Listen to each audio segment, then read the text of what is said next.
Kahit anong kainin niya, okay lang. Tinutulungan ko siyang mag-move on para makalimutan na niya ang Joshua niya. Pero kasabay nito, sinasabihan ko rin siyang huwag munang magmadali sa pag-ibig. Darating din sa kanya ang tamang lalaki na magmamahal sa kanya ng totoo. At sinusigurado o sisiguraduhin ko mangyayari yun.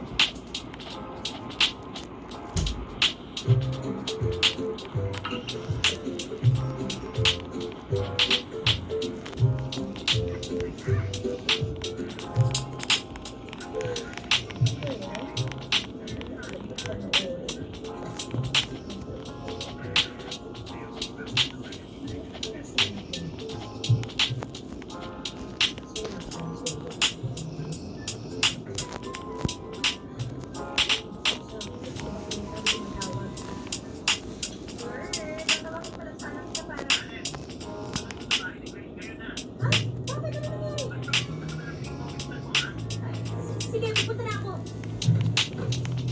Pinasas mo yung skin ko. Nagbago. Bakit? Hinahanap ang laro ng may ganitong skin, no? Nahanap lang ang laro. Sino ba gusto ng girlfriend ni Joshua? Hindi pa ng dalawang kasama. Ginawa sa kanya.